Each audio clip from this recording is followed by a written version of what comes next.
And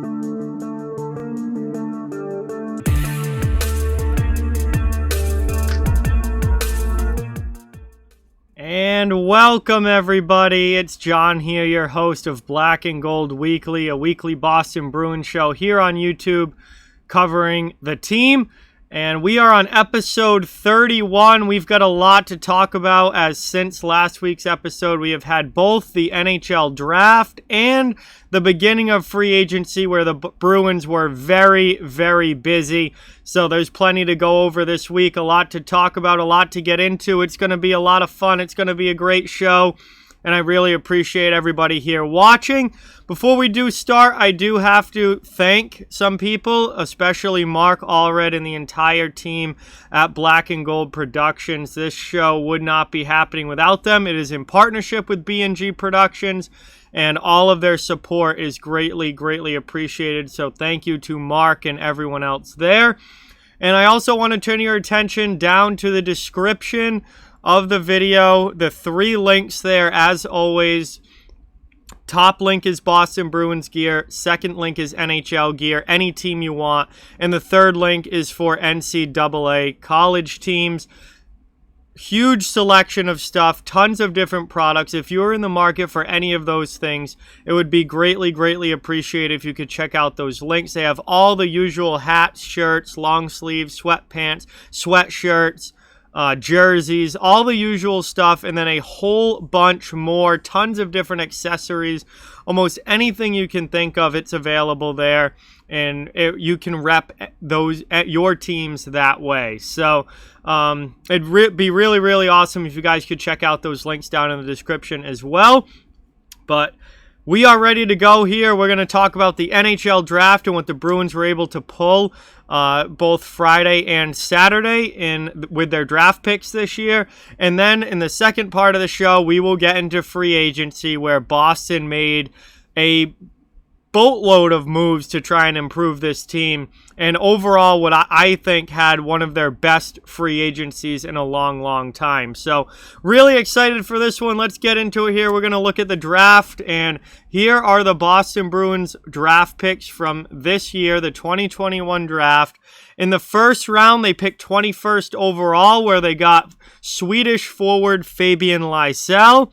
They didn't pick in the second round, but they did have the 85th pick in the third round, where they took center Brett Harrison. In the fourth round, they picked 117th overall, and they took Swedish goaltender Filip Svedback. Fifth round, 149th overall, they took another European player here, Oskar Jelvik, a left winger.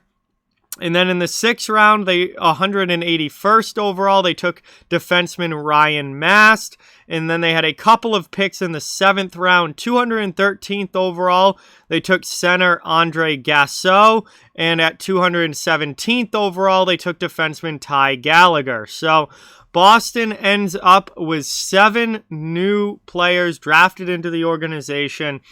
And overall, I think Boston did have a very, very solid draft. Obviously, they got 3 Swedes with Lysell, Svedback, and Jelvik. And they added Brett Harrison, Ryan Mast, Andre Gasso, and Ty Gallagher, all North American skaters, either from the U.S. or Canada. And it was a solid draft for Boston. And I want to focus on their top 2 picks, because obviously from Svedback down, that was 4th rounder later. Those are developmental guys. Those are projects. Honestly, a good percentage of those players will probably never even play an NHL game. That's just how the draft goes. When you're picking late, it's a very small percentage of picks from those later rounds that actually do suit up in the NHL. But I want to talk about Boston's first round pick and their third round pick, because I liked these 2 picks a lot. And I think that these 2 picks are one of the reasons that I think Boston had such a good draft. So I want to talk about Fabian Lysell first. Obviously, he was their first round pick, 21st overall, small right winger, not super small, but 5'10", 170-ish pounds. He's obviously going to get bigger. He's still just a teenager. He might end up around 6 foot 190. I would imagine his playing weight would be 6 foot 190. Maybe not quite 190. Maybe in the 180s somewhere. But this is a guy that could be an absolute steal at 21st overall for the Boston Bruins. I was actually shocked that he was still on the board at 21 because he was projected to be a top 15 pick. He absolutely is a top 15 talent. I actually, in my draft rankings, had Fabian Lysell ranked number 11 in this year's draft class. He was almost in the top 10 for me, and he slipped all the way down to 21st overall. Obviously, there was a reason for that. I think some teams were a little worried about his size. Some teams there's rumblings about there being maybe some maturity issues. He did only have 3 points last season in Sweden, but he was playing in the top league in Sweden as a teenager. It's not a developmental league. It's a pro league where the best players play and the kids oftentimes don't. So, I don't think you don't want to read into that too much because playing in the SHL is not easy for an 18-year-old kid. It just isn't.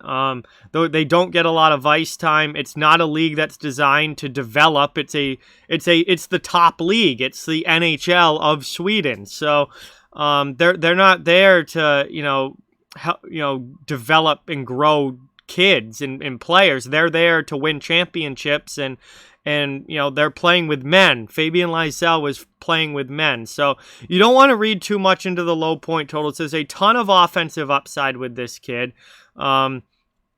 He's really good two-way. He plays the defensive side of the game. He's very crafty with the puck. He's a solid skater. And one of the biggest things is that I saw in just reading about him and his scouting reports and that kinds of things is that Lysell creates his own scoring chances. He likes to have the puck on his stick. He likes to, carry the puck and try and make things happen. And Boston needs that kind of player in their lineup. And especially for a future top 6 winger, or what you hope is a top 6 winger, having that is going to be really, really good for the Bruins, I think. And this is a guy with a ton of upside, definitely some question marks, but a ton of upside. And the fact that he slipped this low in the draft was really, really surprising to me. He was without a doubt the best player still available on the board when the Bruins took him at 21.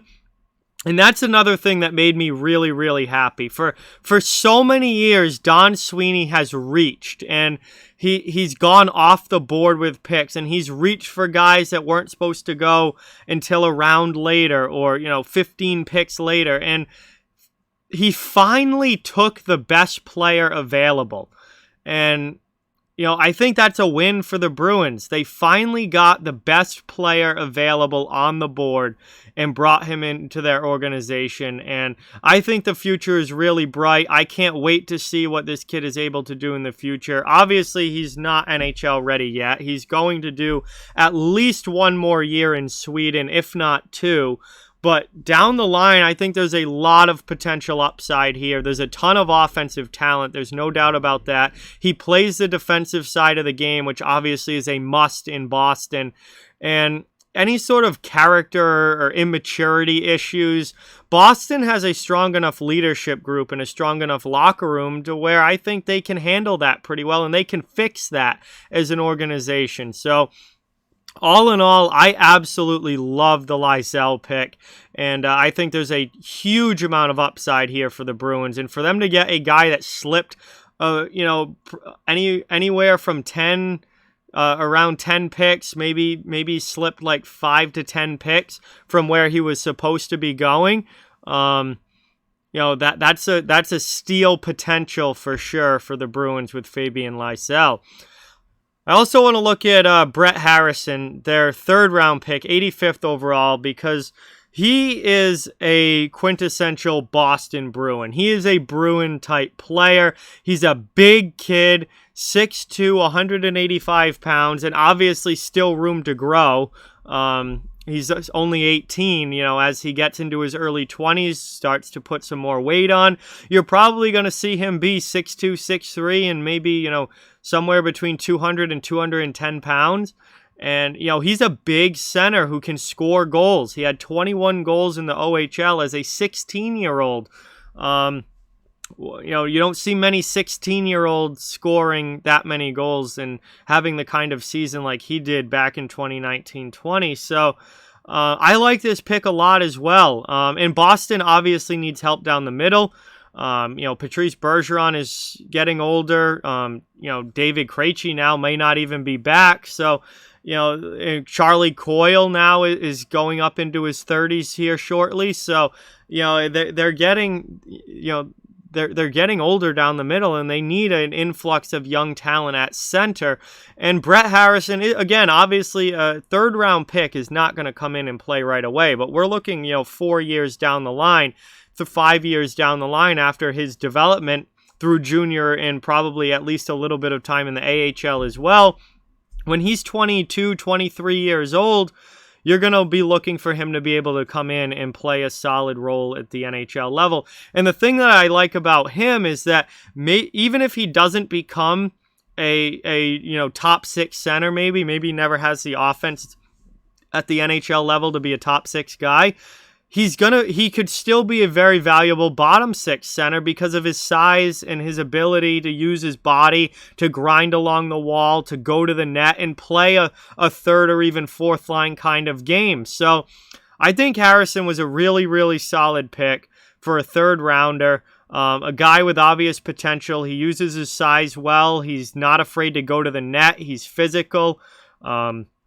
He works along the boards. He's got a pretty good shot. He has a nose for the net. He has an ability to score a lot on rebounds and in close in front of the goaltender. And those are all great things that you want in a young player. And, it's going to be interesting to see how it works out long term. But I really like the Brett Harrison pick in the third round as well. So I think, with their first round pick, with their third round pick, they got some really good players there. I think they got some really good guys later in the draft as well. Swedish goaltenders, sometimes you can find real diamonds in the rough when it comes to Swedish goaltenders. So just because he was a fourth round pick, that depending on how he develops, he could end up being way better than that. They got another Swedish winger. They got Ryan Mass is a pretty good defensive prospect, later round guy. But again, depending on how the development goes, it looks like they got a pretty good draft class. And that's something that I will definitely take out of this is that, and I want on video saying it now, like this was a good draft for the Boston Bruins. And, whether or not these picks work out long-term or not, I think at the time, these were the right picks. These were good picks at the time for the Bruins. And, you can always look back on a draft and, hindsight's always 20/20 and say, well, this guy ended up being way better and this guy didn't work out. But, hindsight's 20/20. That's the way the draft goes. You can never know at the time who's going to work out and who doesn't.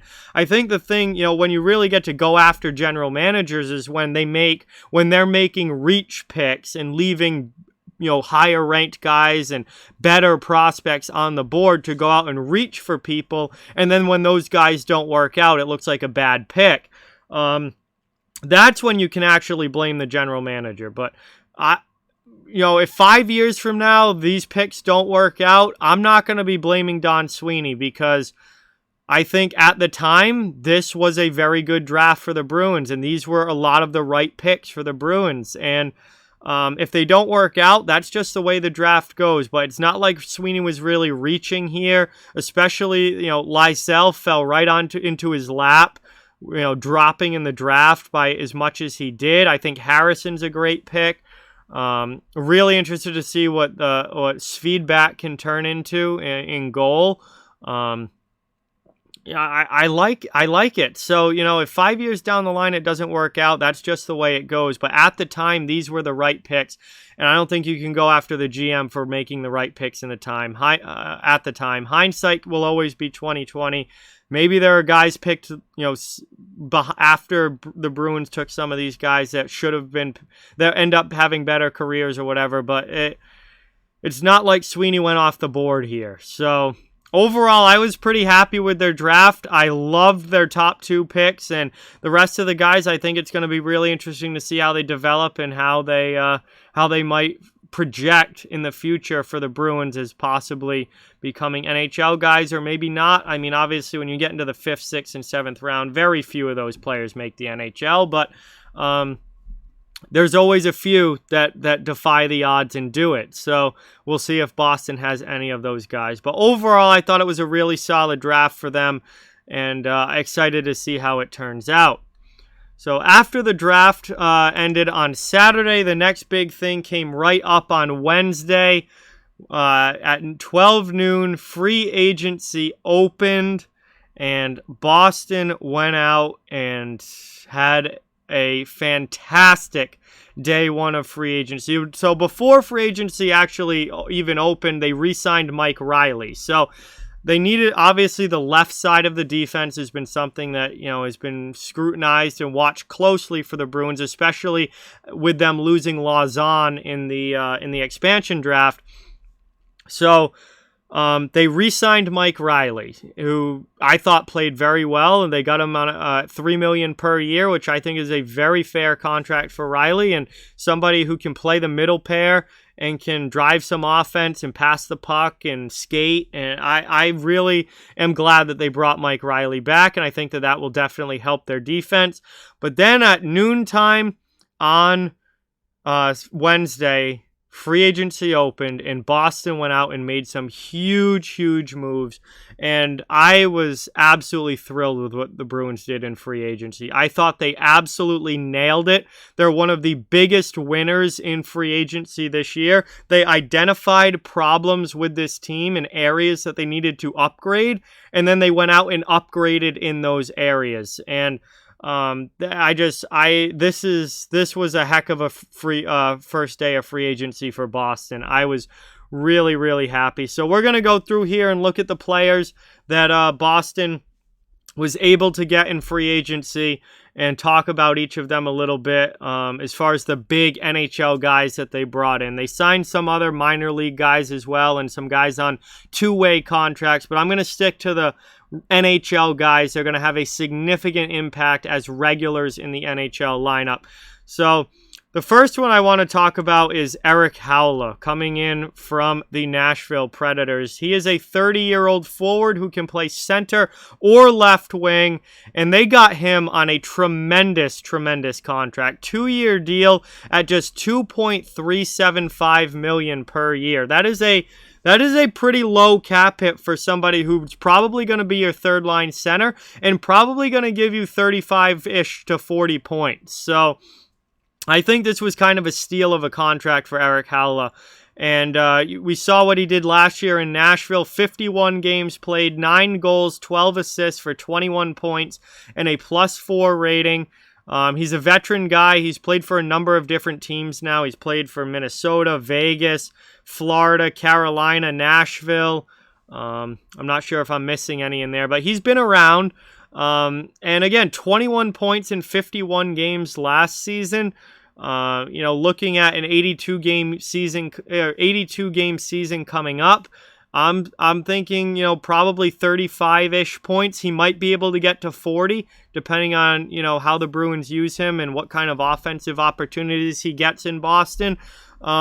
If you have a 35 to 40 point guy at $2.375 million, that is an absolute win of a contract, in my opinion. There's no doubt about it. So I loved this signing. He's got almost 200 career points. He should play his 500th career game, assuming he's healthy this year. He should play his 500th career game. He should get his 200th career point. He's been a plus player for most of his career. I think third line, another center here, third line. Third line was such a problem for the Bruins last year. They did not get nearly enough production out of their third line. And Howell is the guy that is going to come in and hopefully and should give you better production out of the third line. And I was a really, really big fan of this move. And there's plenty more to come as well. Next up, they brought in Tomas Nosek from the Vegas Golden Knights. He's a 28-year-old forward who can also play center or left wing. And they got him on a very good contract, another 2-year deal. This one at $1.75 million per season. And this, to me, this is Sean Kuraly's replacement. Tomas Nosek is the direct replacement for Sean Kuraly in the lineup. Kuraly ended up going to Columbus, got a 4-year deal at $2.5 million per year from Columbus. Now, I think that was a big overpayment by the Blue Jackets for Kuraly. Boston gets Nosek at a fraction of what Kuraly got in Columbus, what Columbus paid for Kuraly, and Nosek had twice as many points as what Sean Kuraly did last year. Kuraly only had 9 points last season. Nosek had 18 in 38 games played with Vegas. 8 goals, 10 assists, a +7 rating. He had a very strong year on Vegas's fourth line when he was healthy. He did only play 38 games, but when he was healthy, he was a big contributor in their bottom six. And again, what was one of the main things that the Bruins needed this offseason? To get contributors in the bottom six, to find a way to get some production out of their third and fourth lines. Well, Eric Howell is going to give you production. Tomas Nosek is going to produce as a fourth liner. And I am, again, pretty excited to see what he is able to do in a Bruins uniform. He's also a big body. He's 6'2", over 200 pounds. Not going to really drop the gloves much or anything, and not going to go out of his way to be, a battering ram out there. But he's got a big body, and he can use that size to his advantage along the wall, and he can play a fourth line grinding game. I don't think he's going to, play Trent Frederick's role and be dropping the gloves with Tom Wilson or anything like that, but that's what Trent Frederick is for. So Nosek is going to fit in really well, I think, on the fourth line. To me, he's your new fourth line center. That's where I would be playing him, and I'm really, really excited to see what he's able to do. I loved this signing. I thought the cap hit was really good. Definitely the right move to let Kuraly walk for as much money as he got from Columbus and bring in somebody who's probably going to give you more offensive production than Sean Kuraly in Tomas Nosek. So that was another move that I absolutely loved. But next on the list, and this was just icing on the cake for me, this was such a really shrewd move by the Bruins to go out and get Nick Foligno, former captain of the Columbus Blue Jackets. He's finished last year with Toronto, 33-year-old left winger, tons of experience, tons of leadership into the locker room. 2-year deal, $3.8 million per season, which is not bad at all for what Foligno can bring. Last year, between Columbus and Toronto, he played 49 games. He had 7 goals, 13 assists for 20 points and a +2 rating. He's got almost 1,000 career games in the NHL, and if he stays healthy this season, he should reach 1,000 games. He's got 203 goals, 283 assists for almost 500 career points. And again, this season, assuming he plays most of the year, he's gonna hit 500 career points, so he should hit 2 major milestones this year, 1,000 games and 500 career points, hopefully, knock on wood, assuming he stays healthy.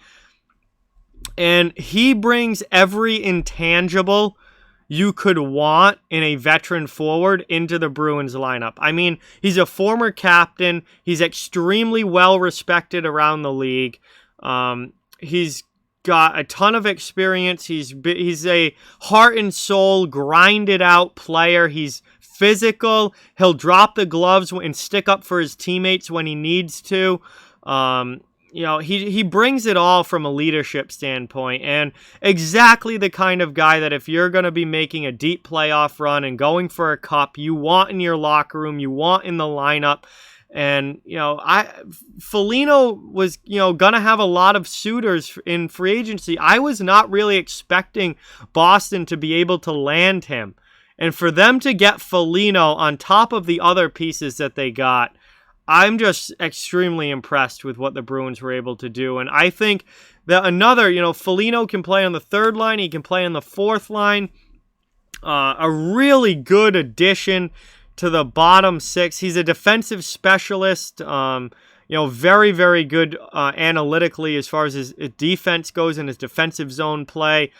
The offense definitely isn't what it used to be. He's not going to have a 20-goal season. He's not going to have 50 points or anything. He's getting older, and the offense isn't what it once was. But if he gives you, 10 to 15 goals and 25 to 30 points, and it brings the intangibles and the physicality and the leadership that he brings, this is another home run for the Bruins, in my opinion. And I'm, again, super excited to see what he is able to do. So Boston had a clear need in their bottom six to get more production out of the third and fourth lines, to upgrade and improve the third and fourth lines. Erik Haula, Tomas Nosek, and Nick Foligno all upgrade the Boston Bruins third and fourth lines, and I absolutely love all three of those moves. Another thing that the Bruins needed, a left shot defenseman. Again, we've talked about it so much. Left side D is a hole on this team, something that they needed to go out and get, something they needed to upgrade. They bring back Mike Riley before free agency even opens. There's your second pair left D right there. I assume he's probably going to play with Carlo, like he did for most of last year when he was in Boston. And I like that pairing. I think that they can be a really solid 3-4 pairing with Carlo basically your number 3 and Riley your number 4. So that left the bottom pair left side spot open. They needed a bottom pair left shot D. And let me tell you, there wasn't a whole lot of options. The defensive options, as far as free agents go, they were limited. They slimmed down very, very quickly. A lot of guys ended up re-signing and staying with their current teams, and there wasn't a whole lot out there for defensemen. So Derek Forbort, 29-year-old big guy, left shot D-man, played in Winnipeg last year, comes to Boston on a 3-year deal at $3 million per season. And again, I'm a fan. I've always liked Derek Forbort, going back to when he was in LA. Everywhere he's played since. I think he had a pretty solid season in Winnipeg last year. Listen, Derek Forbort is nothing that's going to jump off the screen at you. He's not going to put up big numbers on the score sheet. He's a stay-at-home defensive defenseman who's very solid and gets the job done, which is exactly what the Bruins need on their third pair. They don't need to go out and try and get a D-man who's going to put up 50 points. Like, they need a solid stay-at-home guy on their third pair, and that's what they got. And I will say the $3 million per year is a little bit higher than I would have hoped, but the prices for defensemen that were available in free agency were absolutely through the roof. This is not a bad contract compared to what a lot of other defensemen got. And the prices for D-men were sky high on Wednesday. So they overpaid probably by about $500,000. I would have liked him at $2.5 million per year. $3 million is probably about $500,000 more than I would have wanted. But with the market the way that it was, it's not that bad of an overpayment. It's definitely acceptable.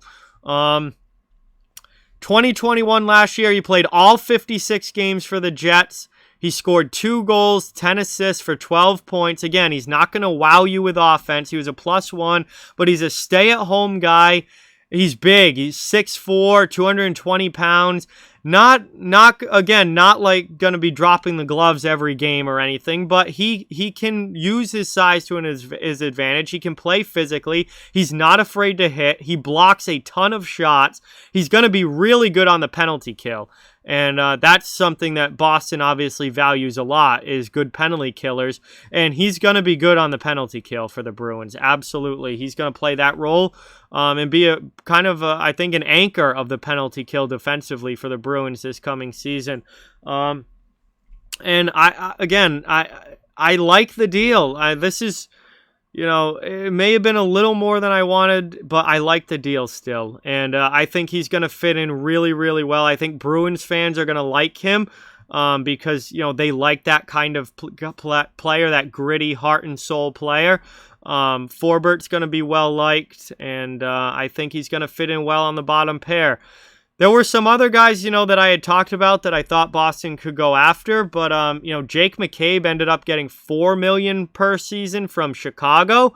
So, Boston saves $1 million by taking Forbert over McCabe. Now, McCabe is definitely a better player, a higher ranked player, but they saved $1 million, which allowed them to do some of the other moves that they did.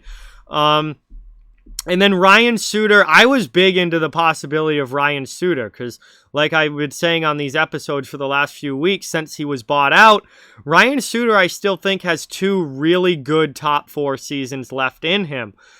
However, once I heard that Suter wanted a 4-year deal, I was out at that point on Ryan Suter. So at 36-year-old, I'm not giving him a 4-year deal. So when it came down to it, the Bruins were able to get what was available to fit that bottom pair left D role, and that's Derek Forbert, and I am perfectly okay with that. The contract might have been a little bit bigger than I would have wanted, but that's what the market was, and they filled that spot with a guy that I think is going to play that role very well for the Bruins. So I like it a lot. No complaints from me there. And then the final thing that I've been talking about the last number of weeks is a goaltender.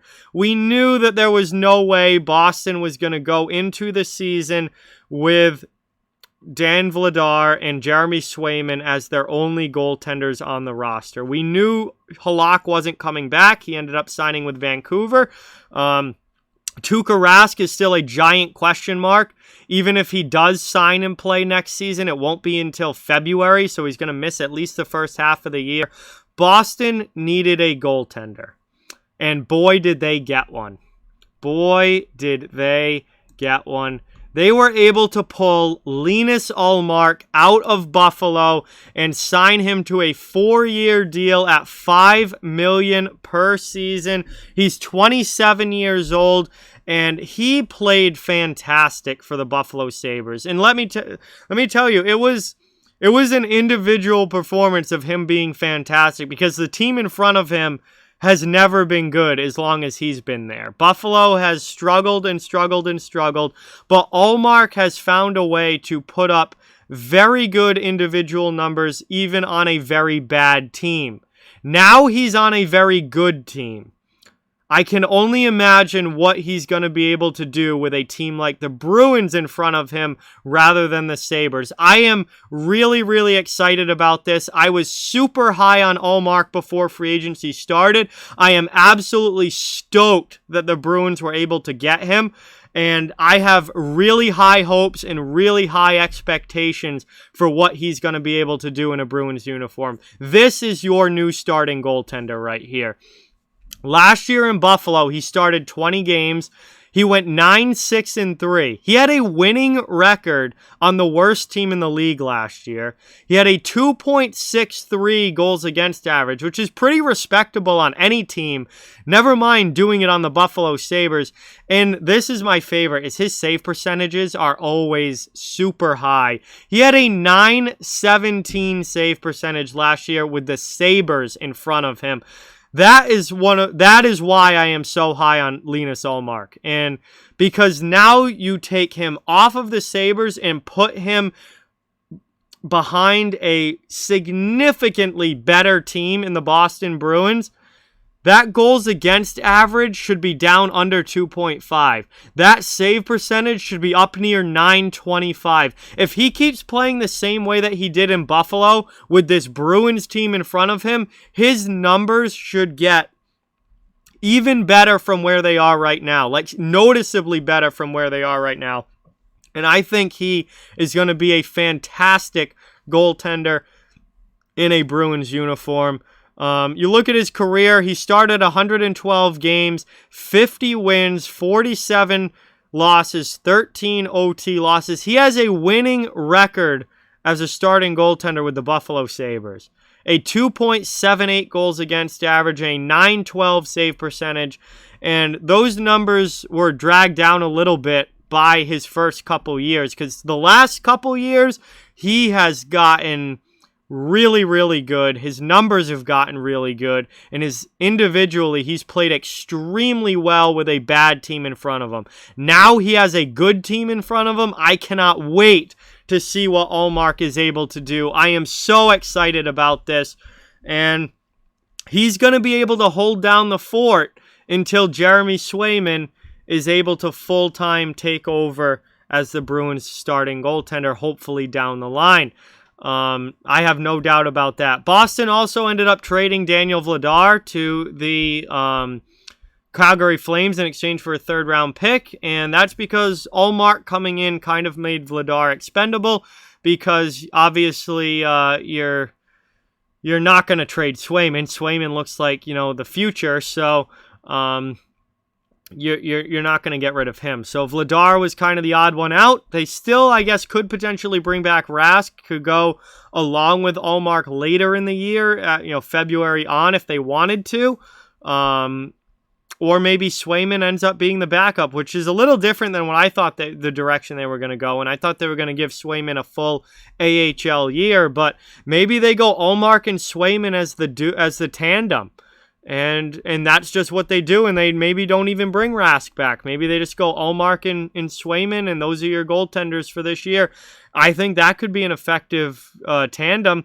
The only question I have about Swayman is that the sample size is extremely small. He's only played 10 NHL games, and obviously he played extremely well in those games and caught a lot of people's attention, but it's still a small sample size. So, is he going to be able to keep up that level when he's playing 30 games a year, when he's playing 40 or 50 games, rather than, just a 10-game small sample size on a call-up. So, again, I think that Swayman is the future, without a doubt, but you also don't want to rush his development. And now they have Ullmark to kind of bridge that gap so that they won't be rushing Jeremy Swayman, and I absolutely love it. So this was probably my favorite signing out of all of them, because I am super high on Linus Ullmark, and I hope it goes really, really well for him, obviously. I think it's going to. I've been thoroughly impressed with what he's been able to do in Buffalo, and I think now with a much, much better team in front of him, you're going to see his numbers just skyrocket, skyrocket, skyrocket. Ullmark could be a top 10 goaltender in the NHL next season. This coming year, he could move his way into being a top 10 goaltender in the NHL, and that would obviously be great for the Boston Bruins. So, all in all, I was extremely happy with what the Boston Bruins were able to do in free agency. Again, they had roster holes that they needed to fill. They had roles that they needed to fill. They needed to improve their depth scoring. Haula, Nosek, and Foligno all help in that regard. Foligno adds some leadership and toughness as well. Nosek improves the fourth line. Haula improves the third line. Forbert comes in, and I think it's going to be a very solid bottom pair left side defenseman. And then Ullmark is your starting goaltender now. And super excited to see what he's able to do now that he is out of Buffalo. So all in all, thrilled with what the Bruins did in free agency. Personally, I think they're one of the biggest winners of free agency, if not the biggest in the entire NHL. And Don Sweeney has had himself a heck of an offseason so far. Carlo back on a great contract. Hall back on a great contract. Mike Riley back on a good contract. And then he goes out, has a very good draft, in my opinion, on Friday and Saturday, and then absolutely nails the opening day of free agency, filling major spots that needed filling in the Bruins lineup. So, man, I'm usually such a pessimistic person and such a pessimistic fan. I just can't be. Like, I am so excited and optimistic now heading into this coming season for the Bruins because I absolutely love their offseason. This is one of the best off seasons I have ever seen the Bruins have. I am so excited now, and they're really going for it this year. You can tell with these moves that this is a cup or bust, go for it year for the Boston Bruins, and it has to be because they're going to have some cap issues coming up after this coming season because they don't have a lot coming off of the books, and Charlie McAvoy is due for a big raise. Like, we're talking probably a $3.5 to $4 million raise for Charlie McAvoy, somewhere around there. So they're gonna have to find that cap space somewhere. But they're going to deal with that down the line. That's another summer from now. That's not for right now to deal with. Right now, the Boston Bruins are trying to win a Stanley Cup. And their offseason moves this year have shown that they are going for it. They've improved the team. They've made themselves more of a cup contender. And they are trying to get one more Stanley Cup here for Patrice Bergeron before they kind of run out of time with him. So, again, super excited. Love the Bruins offseason so far.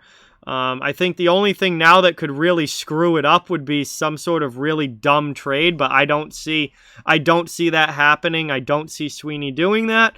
If they do make another move, I think it will likely be involving Jake DeBrusk. I think, because if they're going to eventually bring back Krejci or Rask or both, they're going to need to find some cap space because they're spending pretty close right up to the cap with these new additions. So DeBrusk and John Moore would probably have to be sent out for Boston to have enough cap space to bring back either Krejci or Rask or both. So, again, we don't know if they're going to do that. There doesn't seem to be any rush on that, and that would be something that would happen down the line. But where they're standing right now, I am super excited, really optimistic about next year, and really happy that this team realizes that it's really cup or bust this year and seem to be going all in for it. So, that's pretty much what I got. Draft and free agency, the big stories of this week, and I think Boston nailed them both. So, that is going to bring us to the end of episode 31. Thank you guys all so much for watching. I hope you guys enjoyed this episode. I know I certainly have enjoyed the Bruins offseason, so hopefully you guys have as well. And big thank you again to Mark Allred and the entire team at Black and Gold Productions. This show would not be happening without them. Be sure to check out all of the great writers at B&G's work. blackandgoldhockey.com, www.blackandgoldhockey.com, as well as the great podcast network that has a bunch of awesome Boston Bruins shows on it. And that would be greatly appreciated. Don't forget the links down in the description. We got Boston Bruins gear, NHL gear, and college gear. Whatever teams you want to rep. Tons of different products all available using those links in the description. Would be greatly appreciated. It'd be awesome if you guys could hit the like button on the video and subscribe to the channel if you haven't yet. I put out a new Black and Gold Weekly show every single week, Fridays, afternoon, late afternoon, early evening. Depends on when I can get it out. But every Friday evening or late afternoon, the new one comes out. So definitely would love to have you hit that subscribe button and watch every week. But with that is going to do it for me. Thank you guys again so much for watching. Have a great weekend. Have a great week. And we'll be talking to you soon next week with episode 32.